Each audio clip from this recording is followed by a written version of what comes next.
All right, folks, welcome to the Crack House Podcast. My name is Mike O'Sullivan. With me, my buddy, my pal, my compadre growing up, Chris Muscalino. What's up, brother? What's up, people? What's up, Big Mike? Nothing much. As always, we start off the show. We want to thank all the support, all the fans, all the crackheads that listen to this every week. Keep liking and subscribing. Share it with somebody. If you know someone, just send it to them. Send it, share the show, send it. Hopefully they like it, they subscribe it, rate, review, whatever. We can use we need all the support we can get, and we appreciate all the support we have from our fans. Chris, you got anything else? Yeah, again, thank you everybody for listening. I see the subscribers are picking up. Mike and I do this for free. We hope it grows to a level where it's be meaningful for both of us. So every time you guys click a view or click the little subscribe button, it's definitely very helpful. So we appreciate it, and I appreciate it. Thank you. ABS, always be subscribing. Subscribing, yes. Coffees for subscribers. Great movie, by the way. Yeah. So Chris and I were talking throughout the week what we wanted to do this week, what we wanted to talk about. We had a couple of things. Chris got into video games. We're talking about how much money like video games actually make now. And I mean, Chris had some numbers and I had some numbers, and I'll just give out my numbers real quick. The game GTA 5, that Grand Theft Auto 5, and the movie Avatar, head to head. Avatar worldwide made $2.8 billion. GTA 5 alone made $6 billion. To spread it out even more, the whole GTA franchise, which is roughly about 15, 16 games in total, has made about $10 billion. The entire Fast and Furious franchise has made $5.8 billion. So,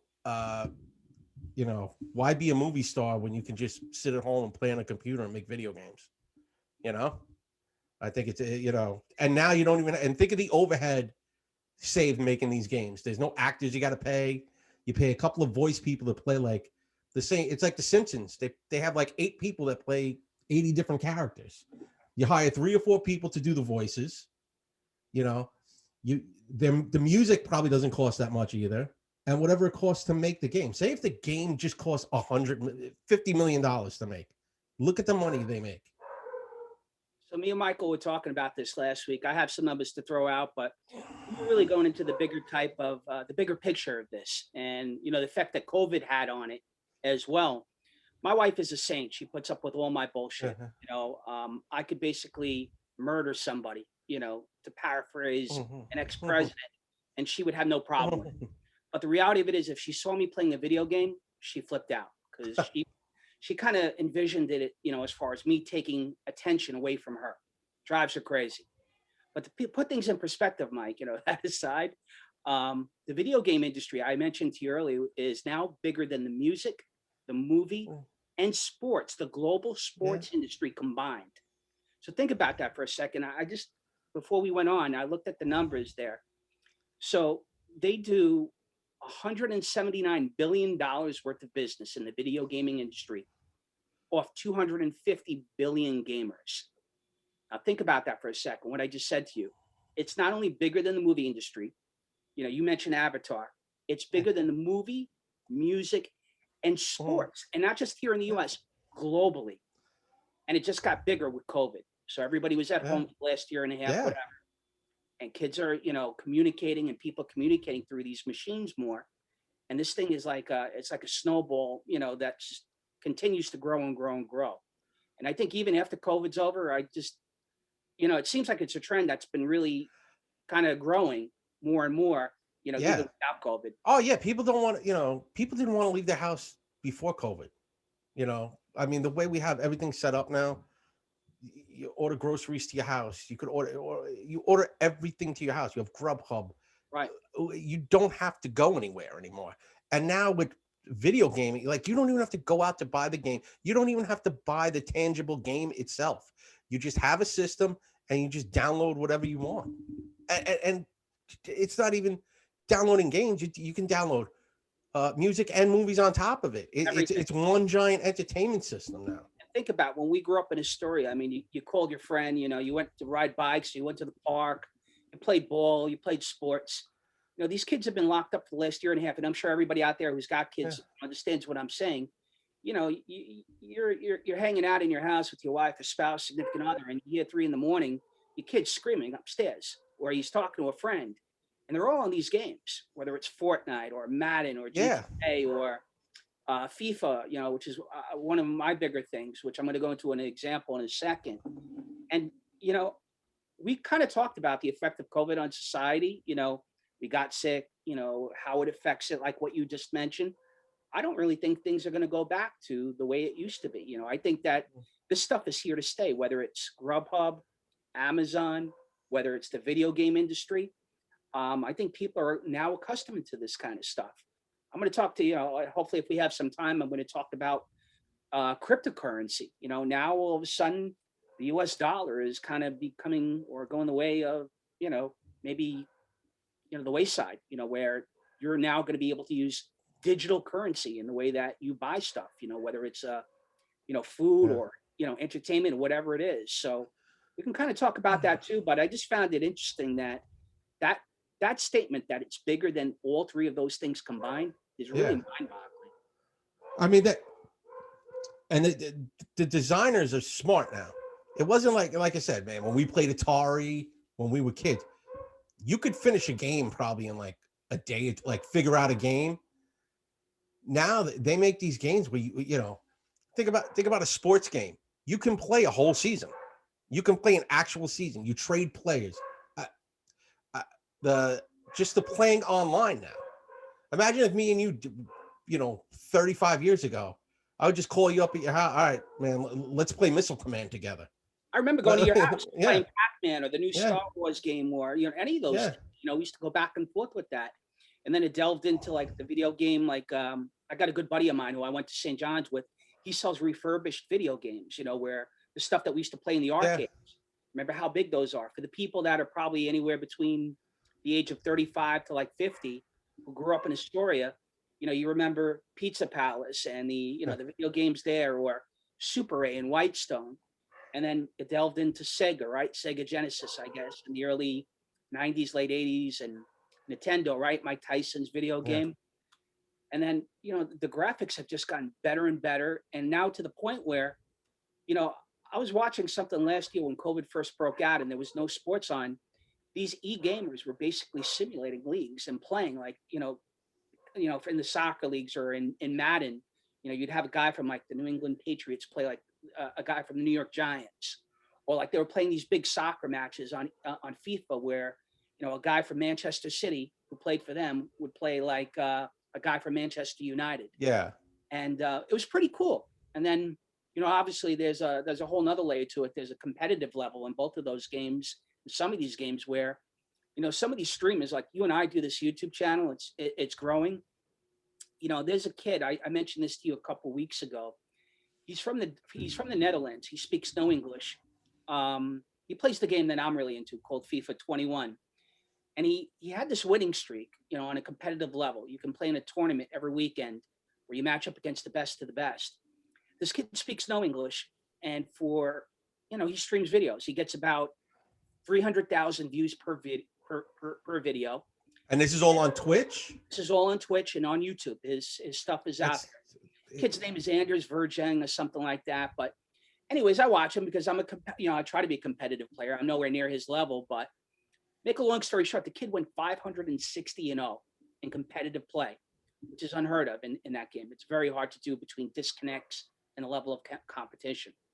He also has a habit of taunting people. So like he's speaking like in a foreign language. It's not Spanish or English or anything that, people will recognize.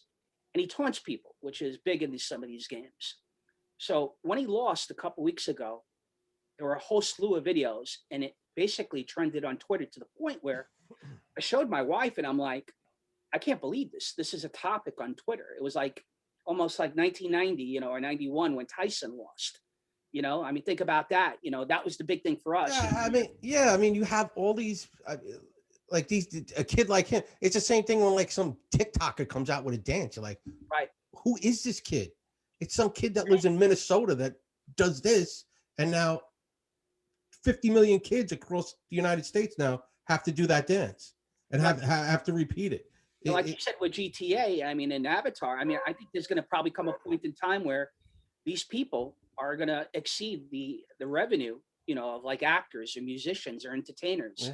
Yeah. Think about, I guess the biggest movie actor today probably makes 30, 40 million a flick, or used to anyways. A musician, I don't really know the numbers anymore because it's all been transformed with digital. But, there was a kid a couple years ago. He went by the name of Ninja. He played Fortnite, which is big, right? Yeah, that's a real big game. Yeah. And this kid was making over $1 million a year just streaming his videos, just playing video games. So it's pretty insane. I guess the gist of this is I don't think we're getting back to the way that things were once this completely breaks down. No, we want to. People want to stay inside. If your life can become more convenient and you can do less, you're going to want to. Like I said last week, we talked about idiocracy is slowly creeping in. Like, would you just sit on your couch? We'll bring you food. Gatorade, right? Yeah, Gatorade. Go to Starbucks, get a lap dance. That's what it's going to be. But it's pretty insane, the way that we, interacted with each other. I see my kids, my kids are teenagers for the most parts, and the way they interact. And I know your kids as well. And it's completely different than when we grew up, or even 10, 15 years ago, how these things, have transformed and they continue to get better. Like some of the graphics on these things, it's like watching like a movie, and it's just insane. If you show an older person like a Madden, they'll think they're watching a football game. Absolutely. My father was watching FIFA, me play a game of FIFA a couple years ago, and he was like, he thought he was watching a real live soccer game. That's how insane it was. It is. It's just, and what kills me is like, all right, when a guy like Steve Jobs said, this is bad, like too much of this is bad, right? And we didn't listen to him, and he created the monster, and he told us like, you can't do too much of this, and we just didn't listen because we're just, we live with our heads buried in our phones all the time, or in a computer screen, or in a game console. It's just part of life now. Yeah, and you know what? Even with the movie industry, like I delving into maybe one of our next topics, I see some of these big movies now. They're getting released simultaneously in the theaters and on Netflix or HBO Max. And I'm almost thinking like, this could be the end of like the movie theater business. Think about it. I mean, I think we talked about it where if you can watch a movie in the comfort of your home on your 75 or 80-inch TV, why would you ever go into a movie theater and spend $200-$300 for drinks and tickets and parking and all the nonsense to watch the same thing, in a crowded theater, now in the COVID age, God knows what you get in there, or if it's, up to code or whatever. I just don't know if that's going to ever recover either, to be honest with you. I see Tom and Jerry right now is the biggest box office hit in America. It's 13 million or billion, whatever it did, or I think it's 13 million in its open day weekend. And it's the biggest COVID-19 hit so far. It's the biggest movie in America. It was released both on HBO Max and in the theaters simultaneously. Yeah, I watched it. Yeah, I watched it on HBO. You watched it, right? I did. I caught that, and I caught Coming to America, which, Coming to America 2 years ago, you probably that would have been a huge movie release. Oh, that would have been $100 million weekend this weekend. Right, that would have been huge. But now you're watching in the comfort of your own home, right? Even The Irishman a couple years ago, right, with De Niro, that would have been a big flick. I mean, think about that. If that was released 25 years ago, that would have been like Casino or Goodfellas. Yeah, right? It would have been a huge thing. But now, boom, Netflix, you can watch it. Thanksgiving, why go to the theater? Just watch it in the comfort of your home. I laid in bed last night and watched Coming to America 2. And it was all right. I mean, what you saw both, I saw both. I watched. We'll talk Tom and Jerry first. I'm a huge Tom and Jerry fan, as are you. I kind of like the mouse and the cat interaction. I didn't realize it was going to be so heavy, like on the live actors type thing. Yeah. I didn't know like what it was getting into when it started either. And as soon as I started getting into it, I mean, it had its moments, but As both of them really left me a little bit disappointed. I like the cast in both. I Yeah, think it was pretty good. I think Tom and Jerry had Ken Jeong from The Hangover, the Korean doctor, Chinese yeah, doctor, and was guy Michael Pena, who I think was in The Shield. He's been in a lot of stuff too. yeah. He was the kid. He was the kid in End of Watch. Yeah, The Spanish kid, the Mexican. He dies at the end. he's Jake good. Gyllenhaal's partner. He's good. He was the kid in Ant-Man. He was one of the Yes. burglars in Ant-Man. Very funny actor. Very. He could be serious. He could be funny. I thought he was pretty good in this. I thought for what it was, it's a kids movie kind of. I thought he was pretty good in it. Going back to Tom and Jerry, I wish they would kind of touch upon like the slapstick type stuff more so than the live actors. Well, you can't show the violence anymore. Like I would look at how much they cut. If you like, we're not going to give the movie away, Right. and there's not much to give away anyway. But like the violence that you grew up on with cartoons, would be people getting shot in the face with guns, burned alive, drowned, whatever, like that really went away in this movie. The worst thing I think they really did to him was electrocute him. There's a couple things that I mean, like Tom but to me, all right, I'll let you review it and then I'll give you my opinion because I was not a big fan of it. Listen, I wasn't a huge fan of it. I liked it because of the Tom and Jerry. I kind of liked the cast, so it kind of there was one guy, I guess, who was marrying the Indian woman. Colin Jost, the guy from SNL, the news guy from SNL. He was in Coming to America too. Well, so he was good. The young girl, I guess, who played the lead role, she was good. I don't know really her from a whole. That was the chick, Chloe Moretz. She was Hit Girl in Kick-Ass. She was good. She was okay, but like I said, I would have just liked them to have integrated the mouse and the cat stuff and the stuff that we grew up on more so than the live action. Even though I realize, end of the day, you probably can't do that stuff to the level that they did, or No, they can't. They can't do the violence anymore. I mean, how many of those cartoons have probably just disappeared off the face of the earth? I mean, I've got you're never going to see stuff, but I mean, I don't know, man. I mean, I just think, again, going back to what we talked about the last couple of weeks, you just can't take stuff out of society just because it's either not good or it's offensive to people. You got to let people make up their minds. Listen, I thought the movie was stupid, and for most of it, yeah, in the sense of like, they do what every Hollywood movie does now. And I talked about this a while ago with Sean Donnelly, who does the DYM podcast. Mm-hmm. Shout out DYM. They're a great show.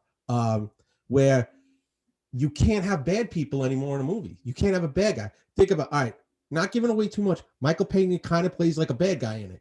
Right. But by the end of the movie, everything works out. Like everybody's friends. Tom and Jerry, they hate each other for about 20 minutes into the movie. Then they're friends throughout the whole movie. And then at the end, it kind of like goes back to the old way.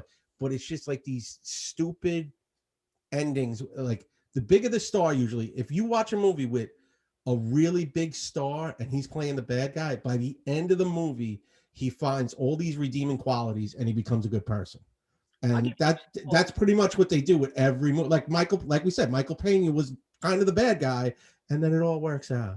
And then everyone's happy and I think the last big one that I can remember anyways, where it was a really popular actor that ended up, kind of playing a really bad guy that you didn't like towards the end of the movie or really throughout the movie, was Denzel in Training Day. I mean, think about that. Yeah. Denzel played all those Disney movies, great guy. But I mean, that movie too was also to be like, this is a gritty, that was a real movie. That was acting, and there's no cartoon cat and mouse. Could you make that today? I don't know. I think could you get away with that? I mean, you probably could, but it would be, it would probably get a lot of flack, but I think the movie does get made. I think it's that good of a movie, especially too, if you have that big of a powerhouse with like him and Ethan Hawke in those two roles. I think you could still make that movie. I would hope so. I mean, I think that's probably the best example, kind of counteracting what you're saying today. But the way things are going, I don't know if they could really, or let's put it this way. I would agree with you. I think the movie gets made, but I don't necessarily know if a guy like Denzel would actually take the role. Because think about it. he showed another range to his character. You know, he always played the good guy. You know what though? That's what those guys want to do every now and again. They just Yeah. want to play a real bad guy. And you know what? It paid off for him at the end. He walked away with an Academy Award. So Yeah, you know. that was pretty interesting. Yeah. So what? And then what the hell? Oh, Coming to America too. What did you think of it? Kind of in the middle of it. I mean, listen, Eddie Murphy. I think I made the analogy today on Twitter. Some guy was talking about, or I saw the analogy of making is Kevin Hart as funny as Eddie Murphy. And to me, the analogy that I made was comparing Kevin Hart to Eddie Murphy. To me, is like comparing LeBron to Michael Jordan. They're both great. They're all great, you know. But to me, the level that Eddie Murphy's on and the level that Michael Jordan is on, as good as those guys are, as Kevin Hart and LeBron are in their respective industries, they're nowhere near them. It's a generational thing. I think if you find someone 15 years younger than us, and they're gonna be like, "Oh, Kevin Hart blows away Eddie Murphy." Not necessarily. Because what Kevin, you know what it is? Kevin Hart has more stand-up background. He's got like tons of, besides his movies, he's got four or five, I think, maybe even six, like 1 hour stand-up specials where Eddie Murphy has two. Kevin Hart's all over the place. He is, and it's a great comparison. But I also say, I don't think it is a generation type thing, because I listen to guys and I have friends, like whether it's Colin Cowherd with LeBron. You know, Cowherd's about 10 years older than us. I watch his show all the time. He makes comparisons where he thinks LeBron is better than, in some cases, Jordan. He argues that. I've heard Stephen A. kind of go back and forth with that type of stuff. I also with Tom Brady and Joe Montana. I've got friends our age. They think Brady's the greatest. It's no contest for them. So I think it depends. I mean, I do see your point. I mean, I do think there is some sort of generation type thing that goes on, but I just think that for me anyways, to answer your question, going back to Coming to America, first and foremost, the movie will always be a hit in my head because Eddie Murphy is the star. So going into watching Coming to America 2, I was predetermined to like the movie because Eddie Murphy was in it. And sure enough, you know, even though he wasn't as prominent, or I guess maybe raunchy, you know, I'm trying to put it into words that maybe everybody understand if they see it. His mere presence made the movie a winner for me. Now, in terms of as good as the first one, it's not. You know, the way I interpret it was a decent movie. It was a nice take on it. You got great cameos. It had a good cast, same as like Tom and Jerry.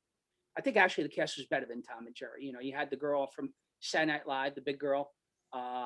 Leslie Jones was good in it. Tracy Morgan. Tracy Morgan is a favorite of mine. I think he's absolutely hysterical. He is a real funny guy. Arsenio made his appearance. Yeah. John Amos was back in it from Good Times. You got James Earl. Yeah. You know, the big guy who you know, sings and is like the henchman, you know, for the king. Darth Vader was in there. Earl James Earl Jones. There was one. There was one missing. I don't know if you caught on. The sister. Well, she's dead. Right. The wife's dead. The queen chick is dead. Madge Sinclair was the queen. She's dead. She passed away like 20 years ago, like a few years after the movie, maybe less than 10 years after the movie. But the sister from McDowell's, they never explained her away. I read something. There was something that went on with that. Her and the Soul Glow guy, the other guy, Eric LaSalle, the guy that was on ER after that. He had a real decent career after that. They both were just kind of, you know, nowhere to be found. And they don't, they don't explain it. And did we talk about this last week about Louie Anderson, who made an appearance too? Yeah, we talked about how he got the role. He's in it, you know, he's got 5 quick minutes in it, you know. That was an interesting take. So for the audience out there that didn't know it, Louie Anderson apparently picked up a dinner for Eddie Murphy and his entourage in a club one night. And basically, when Eddie Murphy went to cast it, I guess there was some sort of quota that they had to fill in terms of putting a white guy into the movie.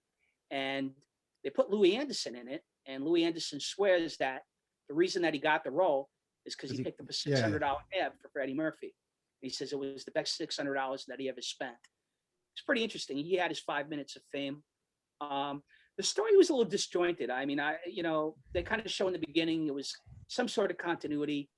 And then it just got too wrapped up, I guess, into, well, I'm not going to give the movie away to everybody, but I just felt they spent too much time on the ancillary characters. The kid. Yeah. Tracy Morgan, I thought was fantastic. Anything that he does, I laughed hysterically. I liked him, but I could have done less with Leslie from Saturday Night Live. I could have done less with the kid. They were both good, but I would have liked to have him. Well, I think the guy that played the kid, I think he's super young too. He's like 23 or 24. He's a New York comedian. Jermaine, I think it's Jermaine Fowler. Yes. He's supposed to going to be the next big thing. He's funny. Just being off of this. And he was very funny in the movie. Like you said, I kind of felt, to me, the movie was like going to your high school reunion, I guess. Yes. It was like, oh, look at all these people I haven't seen in 30 years or 25 years, whatever it was. I thought really had a great part in it. I thought did a fantastic job. And he's one of those guys that really, at the height of his career, he was probably one of the biggest stars in Hollywood. I guess he fell into some sort of problems with taxes and U.S. government. Yeah. Wesley Snipes was phenomenal. I thought he was scary in this movie and funny in it. He was good, man. Like he played like the whole gambit in this. To me, this is like his big comeback movie, kind of. Like I know he did like I think he did one of the Expendables, after he got out of jail. What was funny was the joke in Zombieland. Did you watch Zombieland 2? Double Tap? I didn't, but I got. If you watch the first 5 minutes, that's all I watched of it, and I probably saw the funniest thing in the first 5 minutes. Woody Harrelson's character goes into they take over the White House in the beginning, and the first thing he does when he sits down at a desk, he pardons Wesley Snipes. You watch him writing out this decree on pardon Wesley Snipes, which was funny. He was huge, man. At one point, like in the early. Oh 90s. Yeah, the Blade trilogy, all those action movies, Rising Sun. He did a whole Art of War. He did a whole bunch. And he ran into the tax problems where he went to the country and he owed a ton of money, right, to the government. Yeah, he went to jail. I thought he was phenomenal, man. I thought of all the characters that they introduced, I thought he was great. Yeah, he was really funny. I like the little they did what they did in the first one. There's a little throwback to Trading Places in it. Yes. Which I won't give it away, but it's right in the beginning.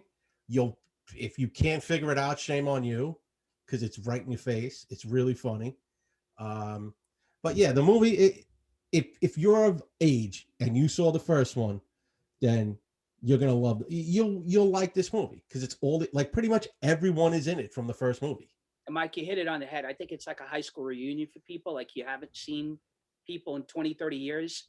If we went back and saw the AMAC people, or in my case, or our case, McClancy or St. John's, some of these people I haven't seen 20, 30 years, it'd be cool to see some people again that you haven't seen in a long time. I just think the mere presence of Eddie made the movie for me. I told you a couple weeks ago, I didn't want to watch it because I felt that a lot of the jokes they did back then, you couldn't do right now, but they did, they kind of touched on some of the stuff in a good way. They did it pretty cool so that you kind of tiptoed around it, but you got the gist. The barbershop scene had, they crossed the line in a couple of jokes in the barbershop scene. Right. When they go back to the original barbershop with all the old, Eddie Murphy, Arsenio, and he plays the old Jewish guy. And one thing left out, another thing from the barbershop scene. In the original, the kid getting his haircut in the original is an unknown Cuba Gooding Jr. Oh, wow. I didn't know that. I guess because he's having some problems with the ladies right now, they probably didn't ask him back, because that would have been a great throwback too. Oh, absolutely. But I mean, I think he got locked up on like 3 or 4 charges of sex abuse on women or whatever. So I guess they figured let him sit this one out.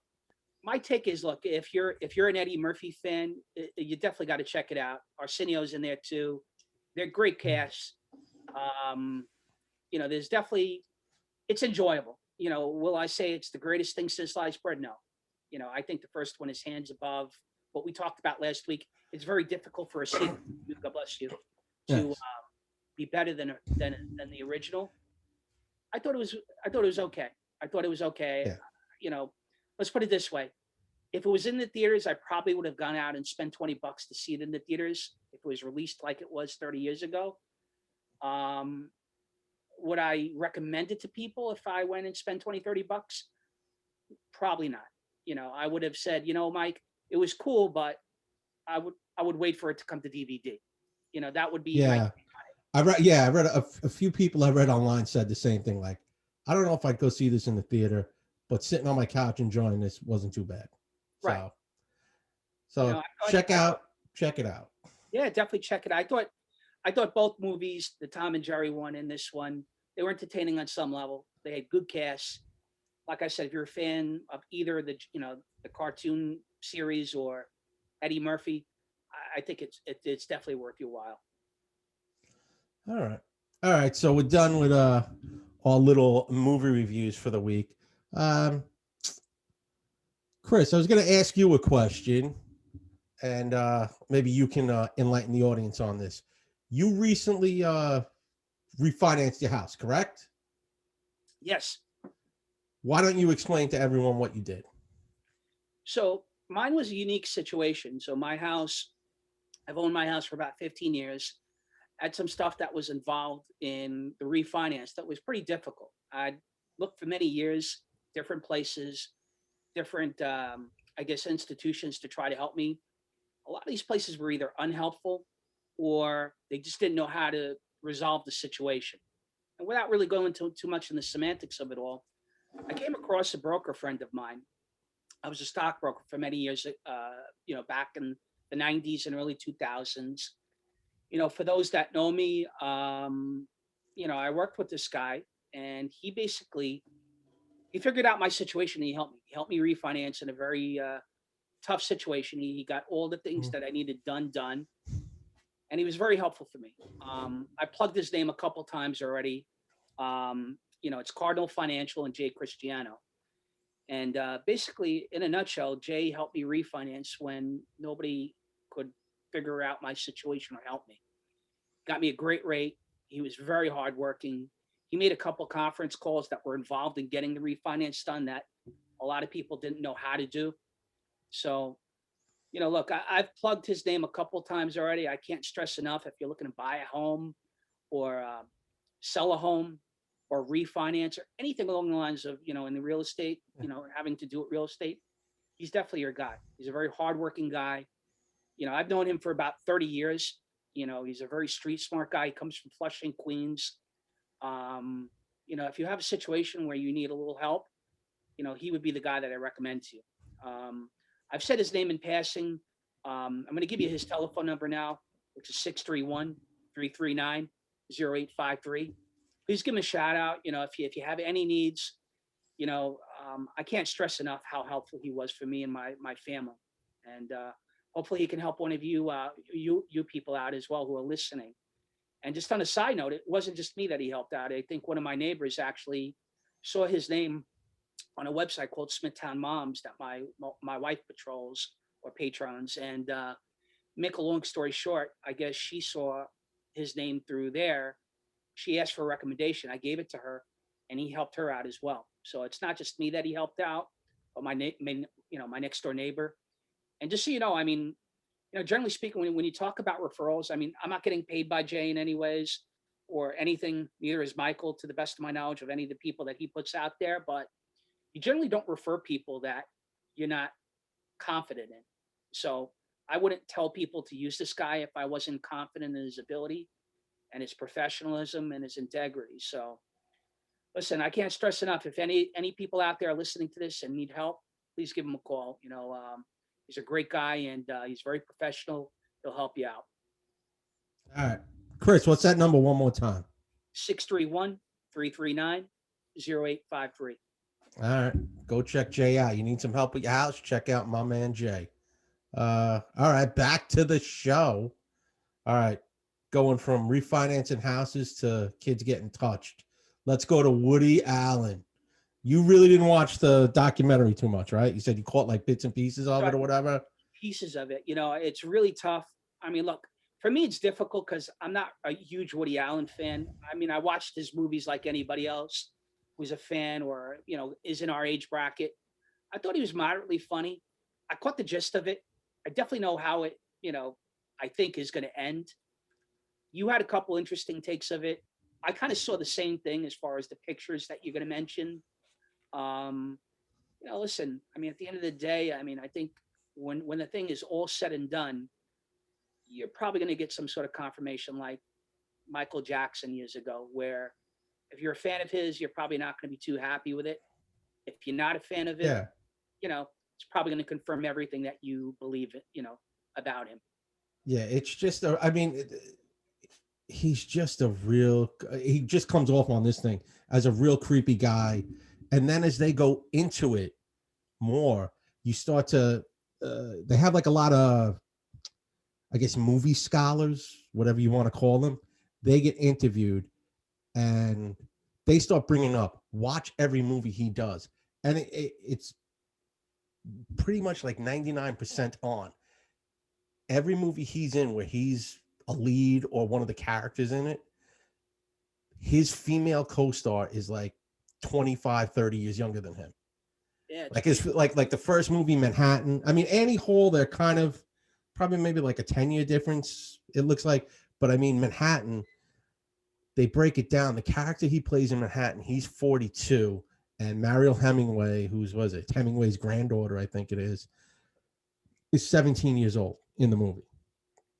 And that's his girlfriend. And I mean, it's really, he's a creepy dude. They go through the whole thing with him. And then there's the whole thing of the adopted daughter. It's not even like, they don't even get to Soon Yi. They start talking stuff about the adopted daughter where she's like 4 years old, I think, 3-4 years old. And he's doing stuff to that kid. The daughter, what's her name? Dylan. That he's doing stuff with her, and they caught one of the maids or nannies caught him in a room with her. It's just, he's a real sick dude. If this is all true, I mean, it's a one-sided thing, but he's a sick dude. Here's my take on it. So I'm gonna put a question out to the audience out there and think about it for a second. So I haven't really seen the whole thing. Michael's obviously watched a lot more than I have. I saw a couple pieces. Michael's going to go to the picture in a couple moments. But let me pose this to everybody. 5 years from now, if this documentary is made, 10 years, 15 years from now, this thing may not be an issue with him, with the underage people. Because where I'm going with this is, in 1929, alcohol is bad, right?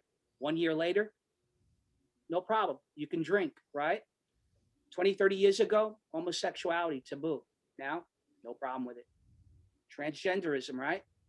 Hey, listen, 30 years ago, all sorts of negative aspects of it, kind of, moving more towards the mainstream. My guess is 5, 10 years from now, if you really want to see the trend of where society's going, you may look back at this documentary and say, you know what? So he slept with a 14-year-old. Well, Jerry Lee Lewis did it back in the day, right? Yeah.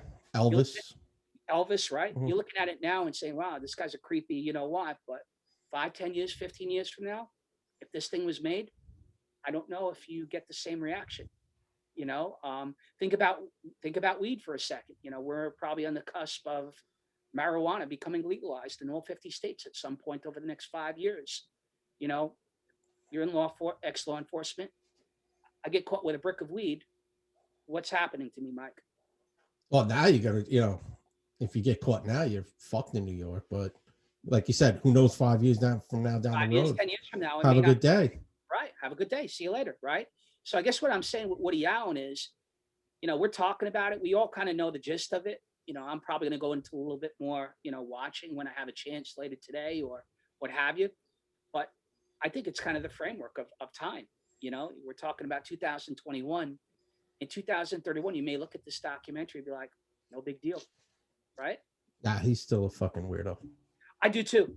Listen, anyway, you want to cut, he's creepy, but he's still like you were talking about with the picture. There's the rumor now. A few people, I'm not the one who discovered this whole thing, but there's alleged rumors that have been going around for years in Hollywood. Now it even starts like Mia Farrow was married to Frank Sinatra back in the 70s. Right. Now it goes back even to like Mia Farrow's mother. Like it's a whole weird scene that's wacky. There's stories supposedly that Mia Farrow's mom was banging Sinatra in the 40s. And that Mia Farrow is his kid. So he basically married his daughter. The other thing with him and Mia Farrow is, Woody Allen's the father of the kid, Satchel, who changed his name to Ronan. Right. They think Frank Sinatra is that kid's father. And, it's so like Frank Sinatra's his own dad, granddad, whatever. I don't know even what you call that. It's weird shit, man. It really but I mean, here's the picture. I can't get it up on the screen, but here is a picture of the three of them. Woody Allen, Frank Sinatra, and Ronan Farrow. You tell me who Ronan Farrow looks more like. It's Frank, man. I'll tweet it out when the show comes out, but it's really weird. Like, it's just a creepy thing. And yeah, like I said, if you're into that documentary, if you've been watching it, I think there's 2 more left. Like, right when that documentary ends tomorrow night, the show will premiere, so our show will be out. But I mean, he's a real, it seems like he's like the hermit now of New York. Yeah. Like but I mean, that's the way Hollywood is. I mean, Roman Polanski years ago raped a girl. The guy won the Academy Award like 10, 15 years ago. Listen, I love Michael Jackson's music. I met Michael Jackson back in Trump Tower in 94, right? The analogy I make with Woody Allen is, you and I think that he's a creepy bastard. I think people that have viewed this thing and really go into detail will probably think the same thing, regardless of what happens in society. But like Michael Jackson, I think that his fans, I speak to really hardcore Michael Jackson fans. They don't care what you say. It doesn't matter, if he got caught red-handed, they're a fan of the guy. And like Chappelle said years ago, he made Thriller. Kind of throw everything out the window. And I think to a lesser extent, that's the same deal with Woody Allen. As creepy as you and I might think he is, there are people that really think, he's the greatest thing since sliced bread when it comes to comedy. No big deal. They'll point out to the things I mentioned, where society's maybe going. They'll look at this thing and say, no big deal. He's a genius. Right. I was never a huge fan of him, to be honest with you. I mean, he made some good stuff. He's made movies here and there, but his movies too, like, they just never make. It's for the artists, right? Basically, and he's he's very weird. Like, when he casts the movie, he can cast someone and within like a day or two, if he does, and it's like a big star too. He'll throw them off the set. It doesn't work. Get him out of here. Just a very odd guy, weird guy. Yeah. Check it out. I mean, I'm definitely going to follow up on it. I probably, like I said, I caught bits and pieces. My primary thing this week was to watch the Coming to America thing. I didn't realize was going to come out when it did. And, obviously Tom and Jerry I wanted to check out for a while. So I saw a couple other things on Netflix. I was tweeting it out today. There's a movie called The King, which is about King Henry. For all those Shakespeare fans out, it talks about the, I think we read this play back at McClancy back in the day, and it's with the kid with the good hair, from the vampire movies, Robert Pattinson. Yeah, Batman. Yeah. The new Batman. And there's some French kid who lives in New York City, I guess plays the English King Hal, King Henry. Okay. It's pretty good. If you have a chance, check it out. I was pretty impressed. I saw another movie with the French kid today, with Stephen Carell, where he plays like a heroin addict. Stephen Carell was really good in it. I think it's called The Beautiful Boy or something. Oh, yeah. It's pretty good. It was pretty good. It's based on a true story too. I think the kid wrote it.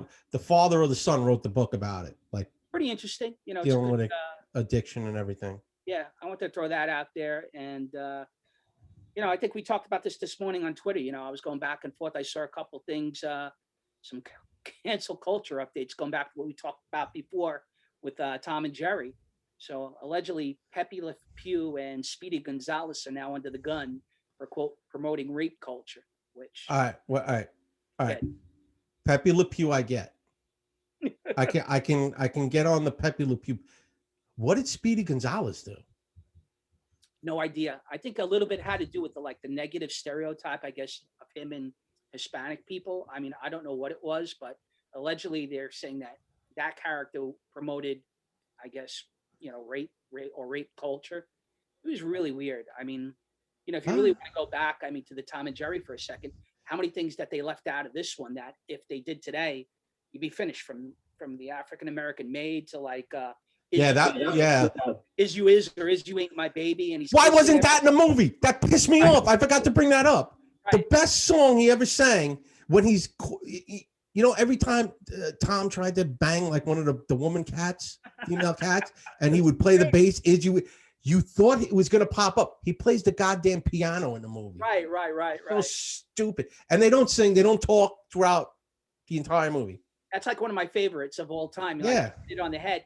I used to go to, when I first met my wife, I used to do that whole scene. I love you. Yeah. You set my heart on fire. Yeah.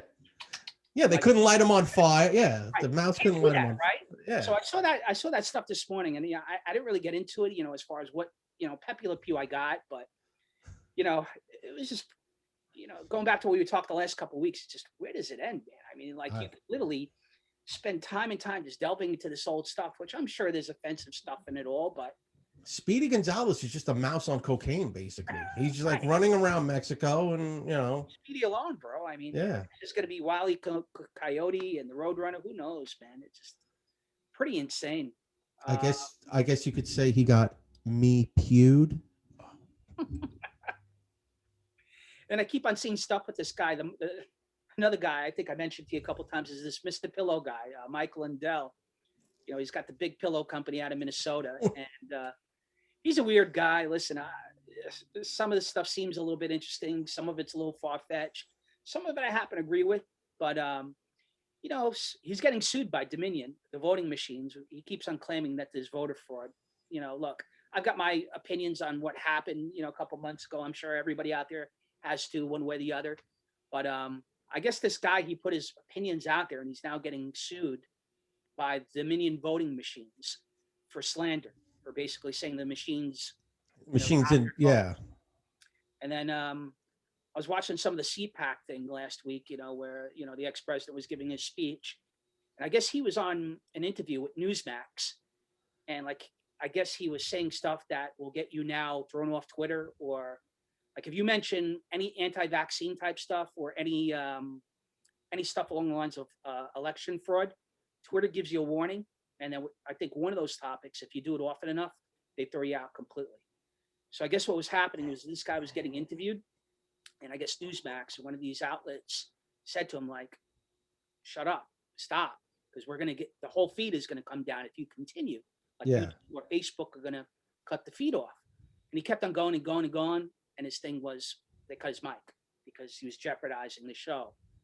And then lastly, I think that some of the manufacturers out there, the Targets and stuff, they've cut out the distribution of his product, which I don't really think is fair. Going back to what we talked about, Pepe Le Pew or Tom and Jerry, whoever, or whatever is being canceled these days. I mean, look, people have a right to say what I guess their opinion is, as long as they're not hurting anybody or committing a crime. Listen, you need a little thicker skin on some level. And look, I get the other end of it too. I mean, some of the stuff that people say is completely offensive to people, but when you get to the point where you're destroying people and destroying, people's lives and stuff, livelihood, I think, again, I just ask, where does it end? I mean, well, I mean, too, you got, like you said, this guy and his pillow millions is getting censored. And yet, no one says anything about the governor and his 3 allegations where it's let's just let it play out. Right. Everyone's kind of just I mean, you have the super hardcore left is talking about something's got to be done. But those closer to the center are just staring around and Bill de Blasio is yeah, get him. I just read somewhere he's talking about a run for governor. And look, we've hit it on the head the last, we've buried the guy for the last couple of weeks. We've talked about Cuomo, but, let's talk about Biden for a moment. Again, he's our president. I support him. Whoever's the president is, I support. But he basically called Texas and the governor of Texas a bunch of Neanderthals, for basically, I guess, taking off the masks. There's no mask mandate now in Florida or Texas. And I talked to my mother a couple of days ago. We were talking about, getting together, and they're going to get vaccinated and stuff. But here, you get one side that's being censored and the other side that's not. Why does the president of the United States get to call this guy Neanderthal and people who are not wearing masks on a regular basis, like up here in New York or California? Yet, Cuomo skates, right? Anything that, it just seems really politically partisan. And then, for those out there that think that it's right, and listen, the president was right in saying that about the governor of Texas. I'll give you some numbers. So before we got on, California has 37 million people, right? New York's got 19.5 million people. Florida's got 21 million people. Texas has got 27 million people. Okay. The amount of COVID cases in California are 37 million. In New York, it's 19.5 million. I'm sorry. It's 1.6 million for cases in New York. It's 3.5 million cases in California. It's 2.6 in Texas, 1.9 in Florida. The amount of people in Florida and Texas are 27 and 21 million respectively. The amount of deaths in the respective states, so California's got 54,000 deaths. New York's got 48,000. Texas has got 45,000 and Florida's got 31,000. So here are the comparisons. New York and California, Democratic governors, you have 5.1 million cases in those states. 56 million people combined in those two states, and 102,000 deaths.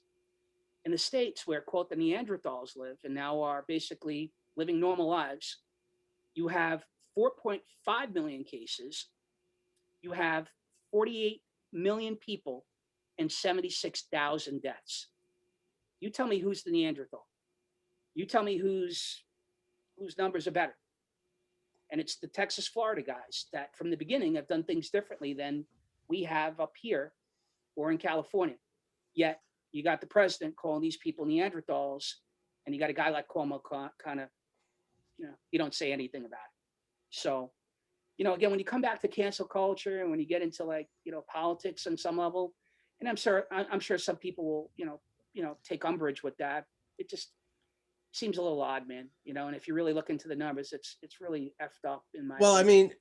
I mean, too. The whole thing is going to be all right. They just got dropped the mask mandate.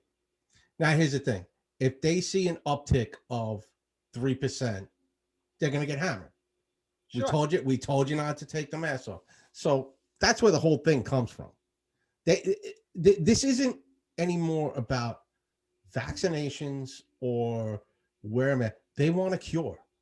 They just want so they think some cure-all is gonna what was the M. Night Shyamalan movie with Marky Mark where it just finally goes away. I think they're waiting for it to just go away in the wind, just go away. You got the people on one side that are exactly what you're saying. And look, I'm cautious. You and I both had it. But here's the deal. It seems like one part of the country is living a completely different life than we are. We're still in lockdown. Yeah. Restaurants, businesses are being hurt. People are still at home. We're all New York doesn't start. I think New York City doesn't start till April 2nd. The kids are going to start limited. School this week, but I'm home. I'm home till June. My business is closed, and they were hot to trot last year to get us back, and I guess they realized it.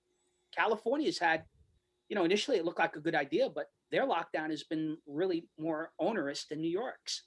And then on the flip side, again, I talk to people throughout the country, in New York and in Texas and Florida.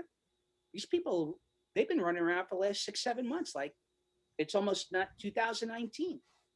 So I just found it kind of odd, based on what we were talking about, what I saw today, where, you get the president of the United States picking on Republican governors in Republican states, calling them names, and the numbers kind of flying in the face of what the guy's saying. And on top of it, the worst part of it is he's letting, I guess, a whole bunch of people from South America and Mexico, what have you, in here. Which, again, I'm all for immigrants. I'm an immigrant. You are too. We come from families, right? But here they are coming into the country, and, quote, now they don't want to test them because, quote, according to his press secretary, it's not their responsibility. So here you are, you're killing the state, taking their masks off, but you're letting all these people undocumented through their borders.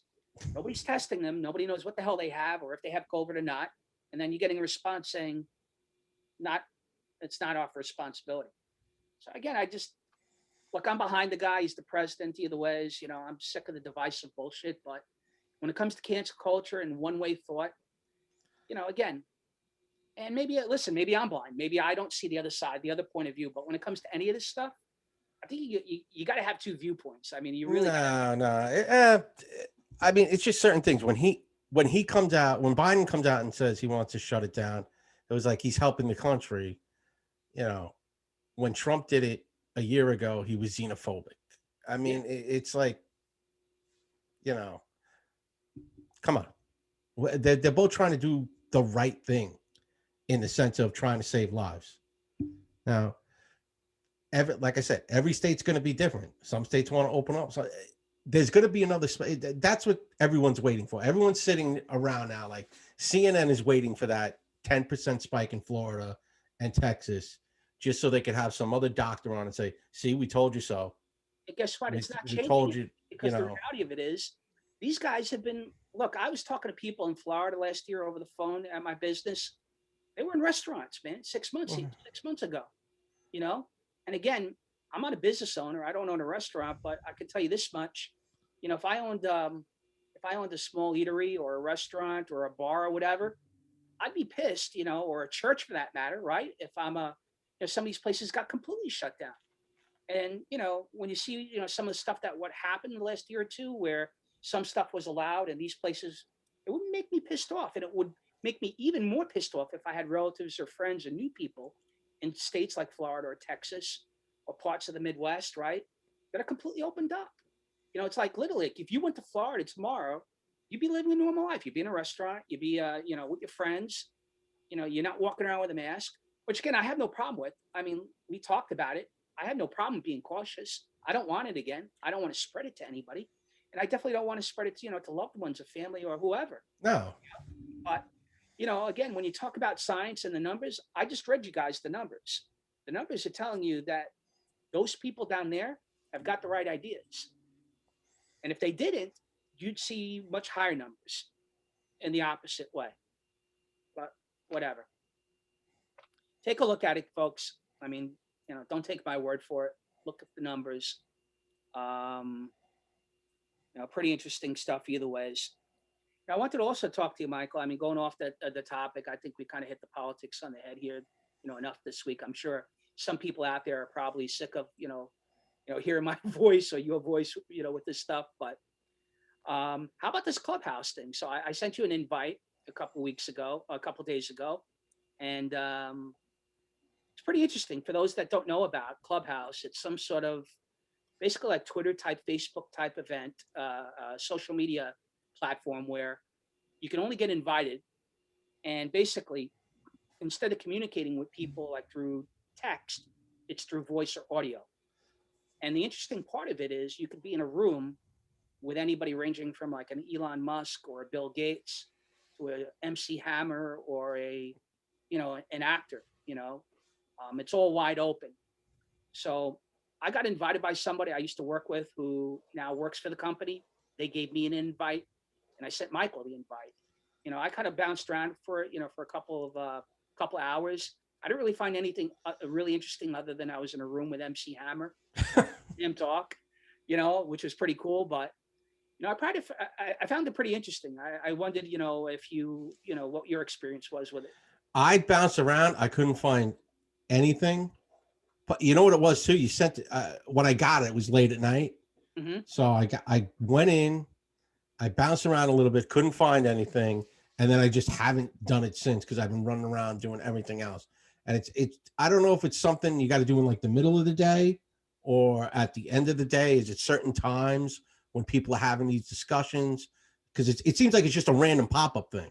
Like if Bill Gates wants to go into Clubhouse, he's just, all right, I'm going to go on and talk about the future of pandemics and what we can do to solve them, or whatever.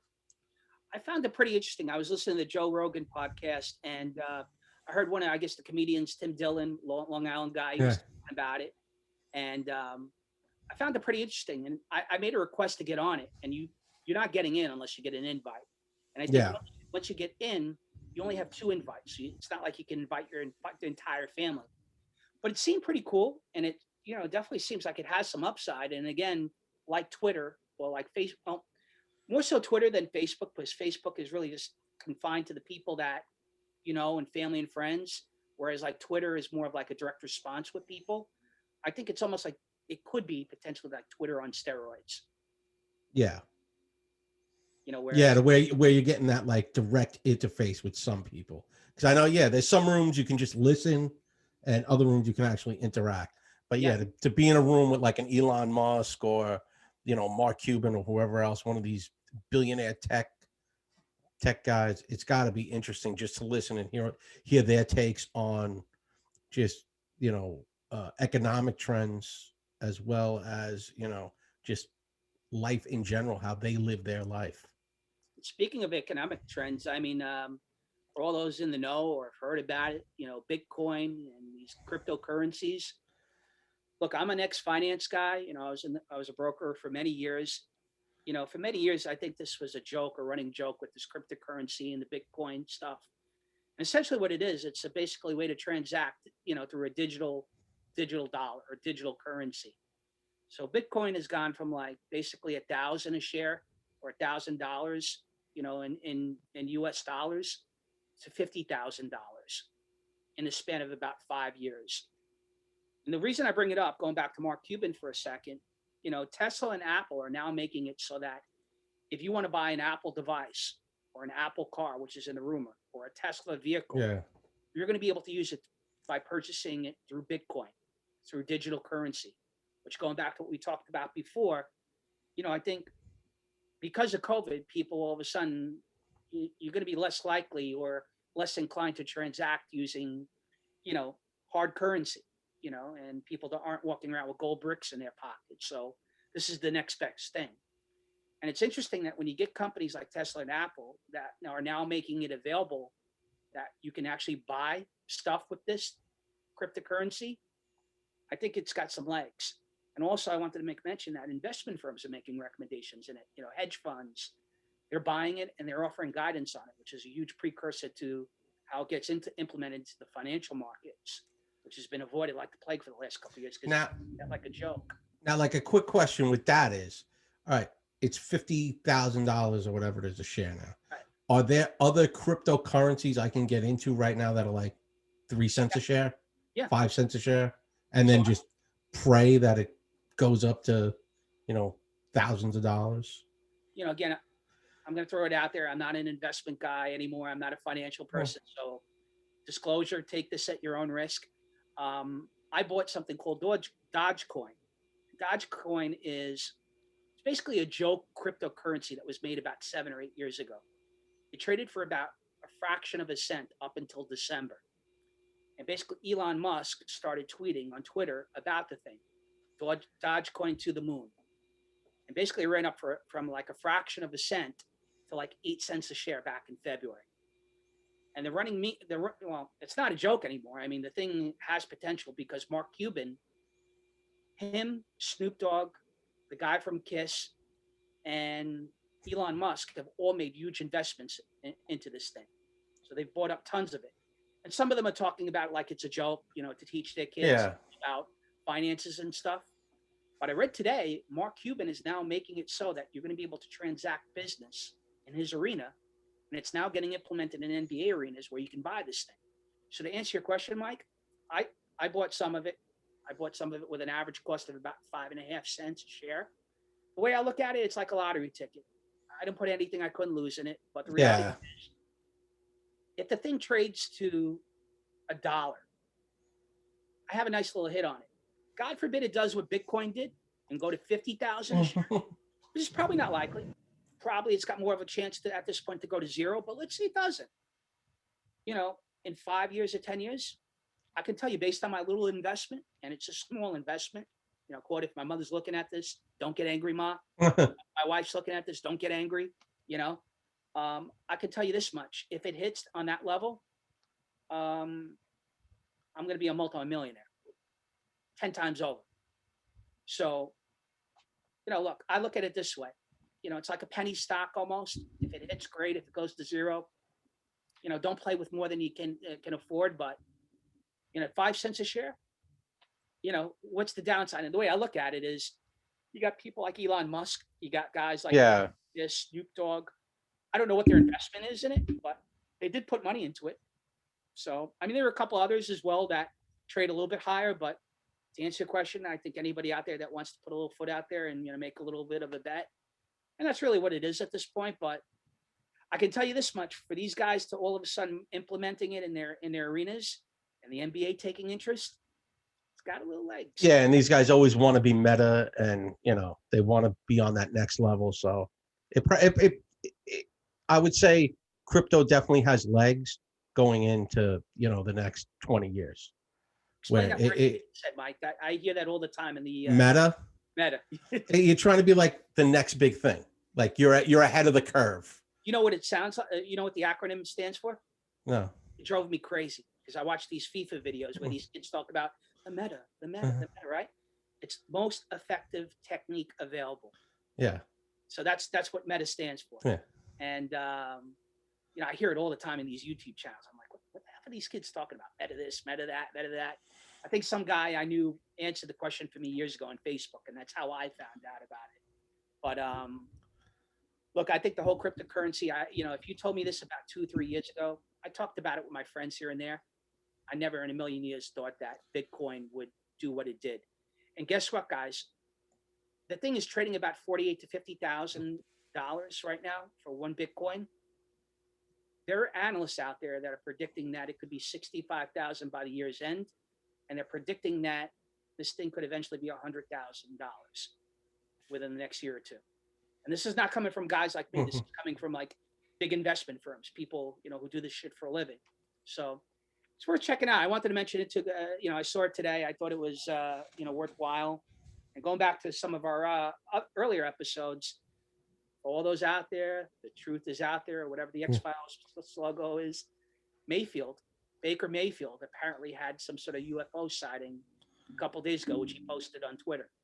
So I know there are a couple people in the media that got on him, Baker being Maker. But again, these stories, folks, they keep on popping up every day. Who knows? Could be CTE, could be real. Who knows? Could be real. But to go from fake currency to fake wrestling. Oh, great stuff. I'm sure a lot of my friends out there are going to enjoy this, and hopefully yours too. We put it out on Twitter. Hopefully we get some more responses. But we were talking about, Chris and I talked about who's on the Mount Rushmore of wrestling, pro wrestling. Question is, how many people are we talking about? 4 or is it 5? I'm going 4. Going 4. So to me, I threw in an extra 3 just to be on the safe side. But my 4, number 1, Hogan. Hogan. Mine, yeah. Number 2, Andre the Giant. He's on mine. Okay. Number 3 and number 4, same era, The Rock, who we talked about last week. And number 4, Stone Cold Steve Austin. I have a couple others that nearly made the cut, but to me, Rock made it for me because of just the sheer popularity of it. Stone Cold, I guess you can kind of interchange with maybe one or the other that I had as, runner-ups. But I think at one point, Stone Cold was just as big as The Rock, if not bigger, in the late 90s. So I equate Hogan and Andre the Giant as the most popular of the 70s and the 80s. And of the last 20, 30 years, Rock and Stone Cold. That's what it made for me. All right. I like it. I respect it. Well, I got 3 out of 4 of those. Okay. I got Hogan, Andre, Rock. Number 4, though, just for staying power, and the guy's, he's the man. Because you got to beat the man to be the man. Woo! Ric Flair. He just barely missed it for me. I look at Ric Flair as he is he is below the Mason-Dixon line, Hulk Hogan. Yes. He kept wrestling on the map everywhere else. I mean, we all grew, Chris and I grew up in Queens and Astoria. We basically just grew up with the WWF growing up, or WWE, whatever it's called now. Right. We grew up with that stuff. we didn't know really who Ric Flair was unless you had a wrestling unless you could get your hands on wrestling magazines. There was Dusty Rhodes wasn't in the WWF when we were kids. All those Southern guys, we really didn't know. Freebirds. The Freebirds eventually made their way up in like the mid 80s, I think. But we really didn't know who Ric Flair was. And then when he came up and you found the history on this guy, he is Southern, he's Southern wrestling. And he's still going at like 70. So we hit 3 out of 4. And I got to be honest with you, Ric Flair was on I was going back and forth with him and Stone Cold. And maybe I'm biased to Stone Cold, but I just figured Stone Cold, for me anyways, in the late 90s was as big as they got. No, him and The Rock, you're absolutely right with him and The Rock. They were the new era. They ushered in that whole new era. The 3 other guys, we mentioned Ric Flair, who came real close to making my top 4. The other 2 that I thought had a shot, maybe not so much the second guy, but the first guy, Macho Man, who to me was up there. He was a great heel for Hogan for years. And then a good friend of mine, Tony, who's all his fantasy sports team names is kind of named after this guy, Roddy Piper, who probably one of the greatest heels ever. Absolutely. And he had a huge movie back in the 80s too. They Live. They Live was an awesome flick. I'm sorry. They Lived an awesome flick. I'm surprised they haven't butchered it and remade it yet with somebody else. You're okay. You not so much. Yeah. That's what a great movie. That really is an underrated movie. Go watch They Live. Go watch Roddy Piper. All juiced up because he was not that big when he was wrestling. He did that movie, easily 25 pounds of muscle he packs on for that. I mean, he died, believe it or not, he followed me on Twitter at one point, and he seemed like a nice enough guy. He's one of my all-time favorites. Like I said, my friend Tony, his sports team name for his fantasy football team is Piper's Pit, and I guess he's a huge wrestling fan too. He's our age, and when I look back, I mean, he was huge, Roddy Piper. Yeah. And you thought these guys were real back in the day, like he was a real piece of garbage, just beating up. Remember when he beat up Jimmy Snuka with the coconut? Could you imagine that today? No. Or shaving the Haiti kids. He would have to. There was no. He would have to move into. He'd have to live in a cave for the rest of his life. He went back and forth with Mr. T and Cindy Lauper. Yeah. How about when he was training in the gym and Mean Gene Okerlund came in to interview him and Bob Orton, and he's like, "We told you not to come here. We told you," and he basically slapped him around. Listen, so obviously a lot of this stuff was probably fake, but listen, I think for what it's worth, he was a close runner up for me. And then if you really want to get into it, there were guys like, I guess, for the old timers out there, Bruno Sammartino. Yeah. Bob. He just died recently, Bruno Sammartino. Yeah. He was I think he was in his 90s. And we really didn't talk about the other guy who's huge on Twitter, who I guess if you really want to think about it, Iron Sheik. Iron Sheik, one of the greatest wrestling documentaries. Yeah. That's out. If you have not seen the movie Sheik, I think it's on either Hulu or Netflix. Check that movie out. Holy shit. The Iron Sheik led a life, man. That guy had some life. Yeah, he's a wild guy, man. He is man. That dude can party. That's all I know about. The Sheik can party, man. He is that, they go into the whole thing. Like, if you're of age, you remember him, Hacksaw Jim Duggan got locked up for blow and DWI in Jersey. And these guys are this was back in the day when they didn't break, as it's called now, the kayfabe. Those guys were supposed to hate each other, and they were in a car together, and they both got locked up for coke, and I think Hacksaw Jim Duggan got DWI, and they were fired from the WWF right after that. I went to school with I didn't go. Well, I was in a fraternity at St. John's, for those who know me, and we worked at a strip club in the early 90s, right, where one of our fraternity brothers was the manager. Anyways, we had this huge party at our fraternity house, in Jamaica, near St. John's University. And make a long story short, there was a guy who was Iranian. The reason I bring it up, like the Iron Sheik, who was from Iran. This guy, he spoke with the same accent. And anyways, we threw a massive party at the house one night. And, basically we brought him back home, to party with the fraternity and all these strippers and everybody. was 3 o'clock in the morning. It was a huge party, like on a school night. Anyways, this guy comes in. He goes, looks around. He goes, "You Americans don't know how to party. I show you how to party." We used to have this drinking song back in my fraternity called, it was, "Here's to Brother Michael, Brother Michael, Brother Michael. Here's to Brother Michael, who's with us tonight. He's happy, he's jolly, he's shit-faced by golly. Here's to Brother Michael, who's with us tonight." So drink MF or drink MF or drink MF. Make a long story short, this guy made the comment. Me and my friend Brian, we turn around like, "Look at this asshole. Here he is with his Iranian accent judging us, telling us that we don't know how to party." Okay. So we start singing the drinking song to him. The guy picks up a military special vodka, about 2 gallons full. In a span of about 5 minutes, he drinks the whole thing. And in the middle of drinking it, the guy starts going from talking like you and me to like, "Come here, little Rabbit." And the guy just like literally passed out. And I bring it up because he had the same accent as the Iron Sheik. And it got scary because for like 3 days, the guy was out. We thought he died. 2 days later, I come back to the fraternity house. President of the fraternity, my friend Frank, he's like, "This guy, I think, is dead, bro. He's not waking up. I mean, he's breathing and stuff. What do we do with him?" I go, "He woke up. He was still fucked up 2 days later." It was really scary. Finally, third day, I guess we went to class, and he was like passed out on the street in front of the house, the fraternity house. Eventually, he disappeared. We saw him at work, and he was like, we never talked to him again. But it was a wild story. And the reason I bring it up is because he sounded exactly like the Iron Sheik. And like the Iron Sheik, I guess, Iranian people, pretty crazy party. He should have smoked crack like the Iron Sheik. I mean, maybe that would have been better for him. But I actually got to meet Bob Backlund once, the former, and he put me in the chicken wing and almost broke my arm. Well, we have, well, that's pretty cool. When did you meet him? When in Times Square, where the Hard Rock Cafe is now in Times Square, it used to be the WWE restaurant. Okay.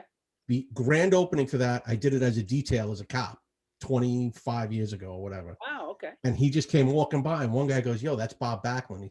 Little guy in a tuxedo, and he's walking like the way he walked in the ring like this. We're like, "Yo, Bob Backlund, what's up?" Came over, talked to us. He goes, "Want a picture?" We're like, I had a camera. I was like, "Yeah, man, I want a picture." He goes, "I'll put you in the chicken wing." He put my wrist was in my neck. That's how high he got my arm behind my back. I should have went line of duty for my cop friends if they know what I'm talking about. But I mean, he just wrenched my arm in the back. He talked about he was running for Senate. I don't know what the hell ever happened to him. He walked away. I got the picture somewhere in my house. If I find it, I'll put it online. That's cool. So he proceeded like Hogan. He lost to the Iron Sheik in that match, and then Hogan beat the Sheik, and that was all she wrote. The rest is history. And then you and I, we have mutual friends that know this guy. I mean, I went to school with Bubba Ray Dudley. The Dudley boys. You've got people that you work with and friends of yours that know him. They're in the same fraternity. For the Mac people out there, he went to, he's in the same fraternity as Eddie, Eddie C. I'm not going to throw out his last name, but, pretty interesting who you run into these, throughout your life, Yeah, you never know. Backlund was huge. Yeah, very nice guy. Shook our hands, took the pictures, hurt my arm, and then walked away. But it was very cool. It was very cool to meet like a wrestling star. I think we're running out of time here. We're like over. One last thing I just want to throw out there, and we'll throw out endorsements. I guess ended. Over, guys. Don't want to take anybody's time too much, but I saw today about this guy, comedian, who was talking about, I guess, colorful individuals from his neighborhood, right? And it came to, It jogged my memory to a guy that I think everybody from Astoria who grew up probably from like the 70s, the 80s, probably anywhere from the age of like 35 to 50 knows this guy or heard about this guy. And I'm sure for the people out there who are not from Astoria, I'm sure you have your colorful characters too. But me and Michael and everybody from Astoria knew a guy. He might have been a pedophile, who knows, but he was probably a guy that was maybe 10 to 15 years older than me and Michael, that would turn up at these random places on a bike, not a motorcycle, like a regular bike, ask us to play like flag football in the streets or whatever. And he just seemed to pop up like at the most weirdest and inopportune times. He was like one of these urban legends that, you always heard stories. He's like, well, he took this guy Roy up to the Astoria Project's rooftop and molested the guy, or he did this, or he did that, and he was all over the place. Yeah. And for those in the know, I'm talking about Pete Rose. So, not that Pete Rose. Not that Pete Rose. All right. Let us clarify this.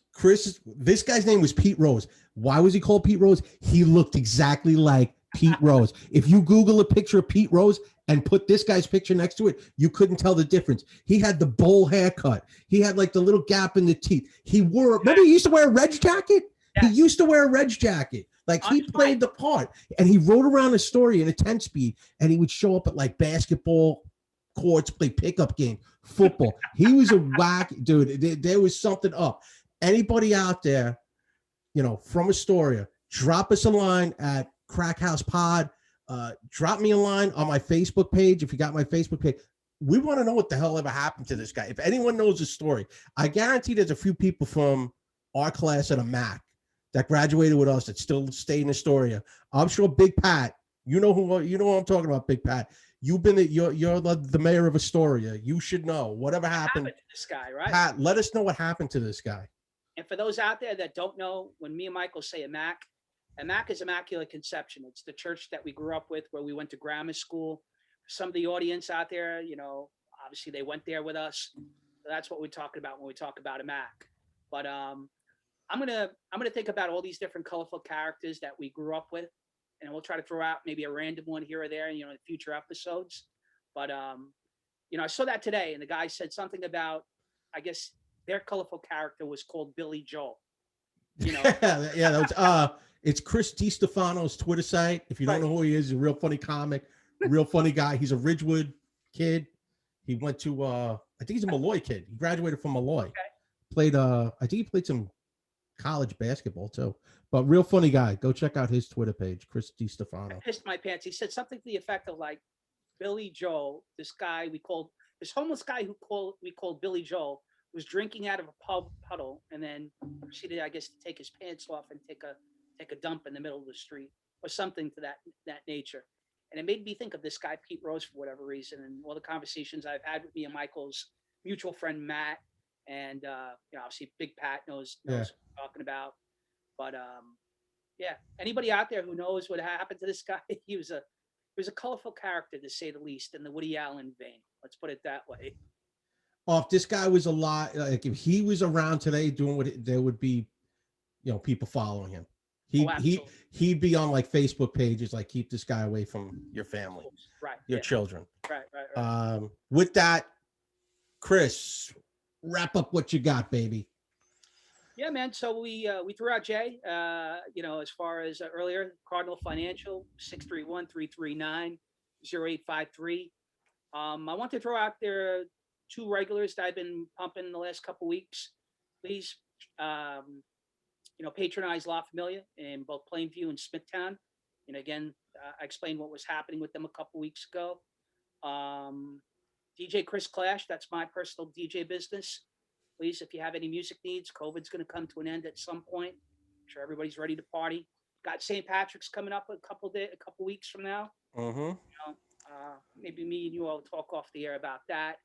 And then let's say I want to throw out a good friend of mine. So the guy I used to work for at the strip club that I talked about, earlier. Yeah. The guy. Well, he runs a business. He's a great guy. He's run multiple nightclubs. He's a huge guy. Tommy Devitt. He's a Astoria guy, by the way.